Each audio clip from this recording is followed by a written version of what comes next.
Okay, let's try and unpack this. Imagine you're running a huge global company, right? And the CEO calls every single senior manager worldwide, tells them, drop everything, get on a plane, be here next week. Oh, and no agenda provided. Exactly. Except this isn't a company. It's the U.S. military.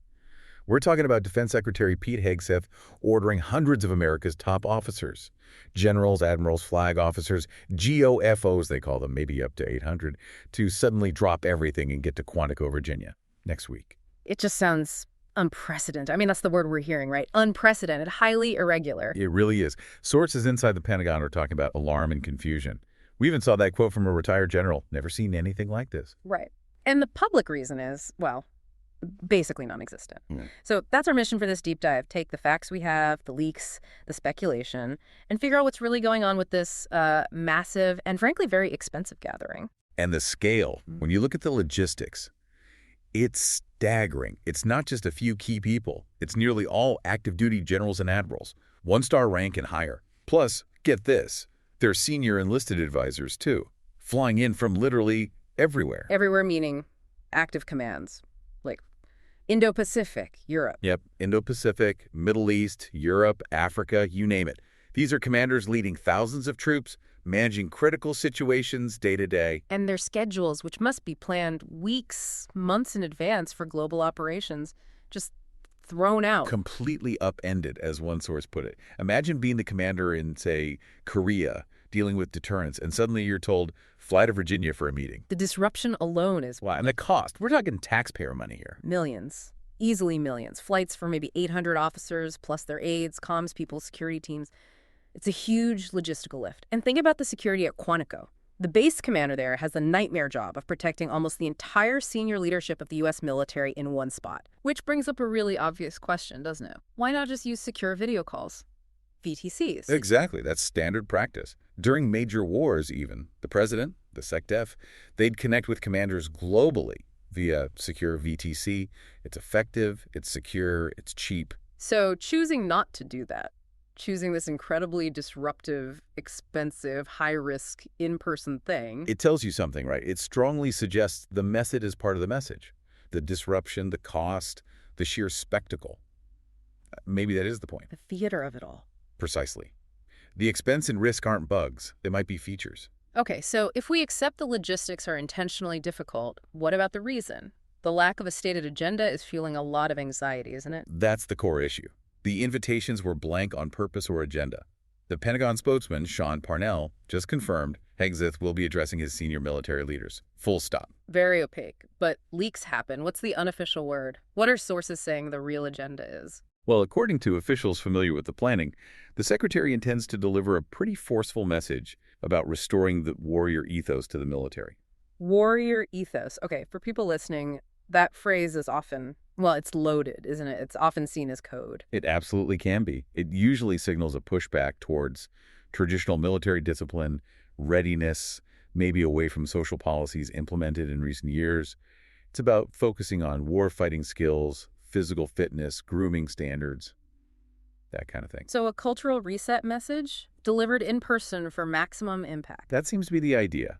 Sources are describing the planned event less as the strategic meeting and more like a show of force or a pep rally. Or maybe a warning. That too. The implication being, this is the new direction. Get on board or your career might take a different path. And the reported length adds to that feeling, right? It might only be a 30-minute speech. Some officials think the main address could be that short, yeah. Which makes the whole logistical effort seem even more about the statement than the substance.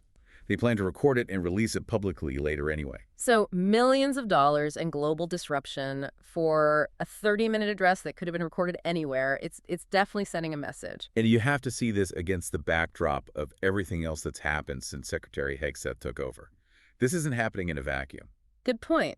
There's a history here, a recent history of shakeups. Significant ones. High-profile firings.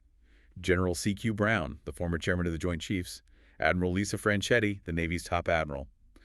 Those moves sent ripples, big ones.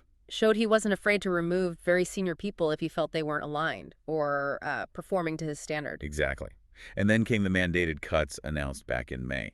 Pretty drastic cuts. Remind us of those numbers. A 20% reduction in 4-star generals.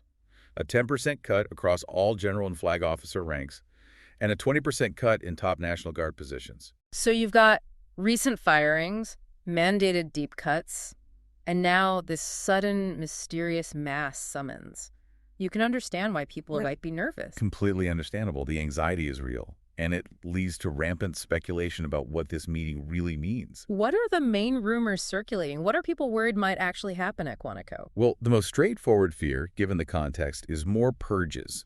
Some are calling it potentially a culling of general officers, deemed not sufficiently on board with the new ethos, A loyalty test, essentially. which leads to another, perhaps more dramatic rumor.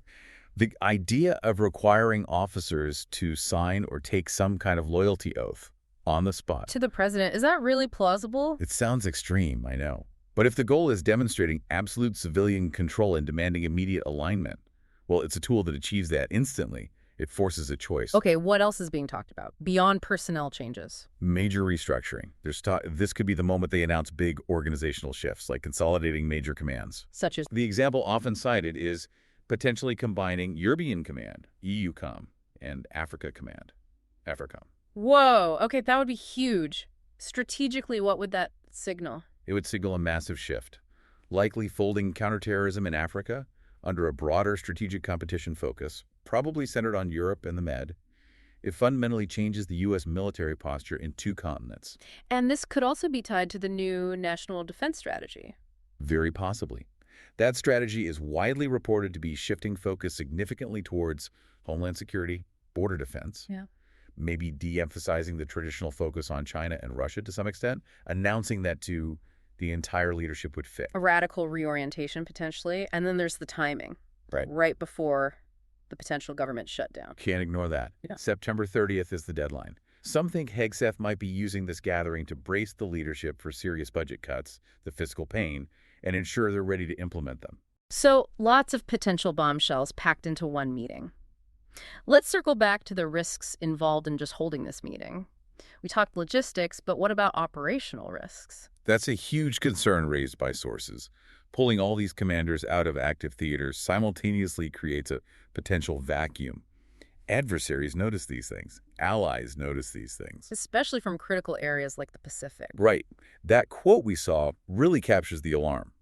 Are we taking every general and flag officer out of the Pacific right now? All of it is weird. It looks like a moment of vulnerability. And the security risk we touched on earlier, having literally all your top military leaders in one place. It's Security 101, isn't it? You don't concentrate your most valuable assets, especially leadership, in a single, potentially targetable location. Again, the fact they chose this method over secure VTC is striking. It's also causing some political ripples, even disagreement within the administration itself about how significant this is. Yeah, that was interesting. You had Vice President J.D. Vance trying to downplay it, saying it was not particularly unusual, blaming the media for making it a big story. But then President Trump himself contradicted that almost immediately. He did. Called it a big story, but a good story. He even speculated, kind of randomly, about maybe touring equipment sites or looking at new weapons, and said he'd go if they want me. So, conflicting messages even from the top, that probably doesn't help the confusion or anxiety within the ranks. Probably not. And internally, among the officers being summoned, the interpretation seems to be leaning towards this being a raw display of power. The message being, I can make you come here. That's how some sources are framing it, yeah. Less about collaboration, more about demonstrating authority. And that kind of move, perceived as arbitrary power flexing, tends to lead to quiet skepticism. It erodes trust. Morale isn't built just on speeches about ethos, right? It's built on trust in leadership and sound decisions. Exactly. And this decision feels questionable to many observers, both in its necessity and its execution. Okay, so let's try and synthesize all this. We have this genuinely unprecedented mass meeting. It's disruptive, expensive, carries operational and security risks. The official reason is vague, but reporting suggests it's for a speech on warrior ethos and a new vision. But given the secretary's track record of firings and cuts, the secrecy, the timing, the speculation runs much deeper. Purges, loyalty tests, major restructuring, a new defense strategy rollout. It creates this real tension. Is this just, as some joke, a meeting that could have been an email, albeit a very dramatic one?